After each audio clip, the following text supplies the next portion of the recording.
Hello नमस्ते। आज हम हिंदी साहित्य के कुछ महत्वपूर्ण प्रश्नों को हल करेंगे।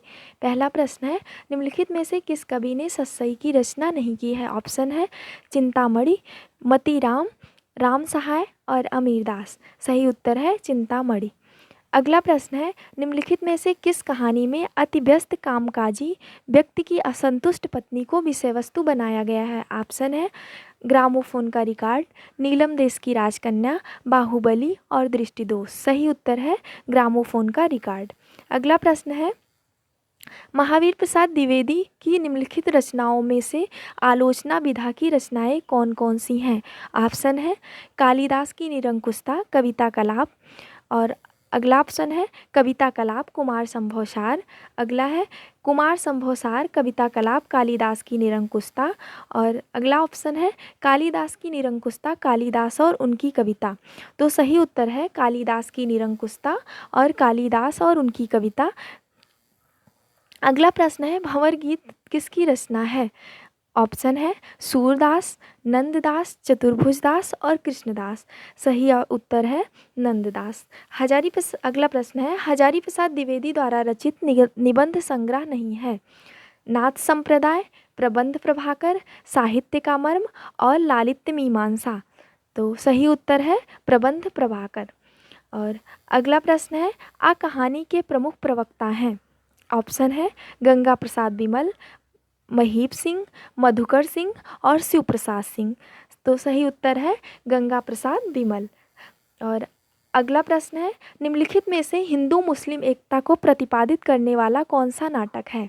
ऑप्शन है नील देवी, रक्षाबंधन, सिंदूर की होली, सागर विजय।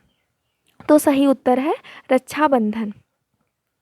और अगला प्रश्न है, अर्थोपक्षेपक के कितने प्रकार होते हैं? ऑप्शन है 5, 6, 7 और 8। तो सही उत्तर है 5।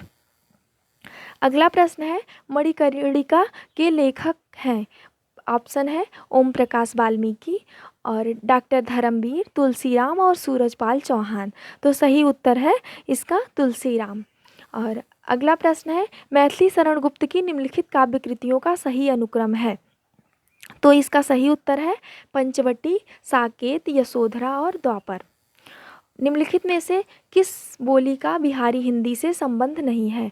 ऑप्शन है अवधी, ऑप्शन बी है मराठी, भोजपुरी और मैथिली। तो इसका सही उत्तर है ऑप्शन ए अवधी। और अगला प्रश्न है, दूहा, दूहा और मूलतः किस भाषा का शब्द है? ऑप्शन है प्राकृत, अपभ्रंश, हिंदी और संस्कृत। तो इसका सही उत्तर है अपभ्रंश। निम्नलिखित में से किस उपन्यास को स्त्री लेखन का प्रस्थान बिंदु माना जाता है? ऑप्शन है मित्रों मरजानी, कठगुलाब, आवा और चाक। सही उत्तर है मित्रों मरजानी। अगला प्रश्न है, बम्बई के मजदूर संगठन के जीवन संघर्ष पर आधारित उपन्यास है? ऑप्शन है आवा, सम्रांगण, अनित्य और अंतवशी। तो सही उत्तर है इसका सम्रांगण। और अगला प्रश्न है, निम्नलिखित में से कौन सा शब्दालंकार नहीं है? श्लेष, विप्सा, उपमा और वक्रोक्ति। तो इसका सही उत्तर है उपमा, क्योंकि उपमा अर्थालंकार है, बाकी सारे शब्दालंकार हैं।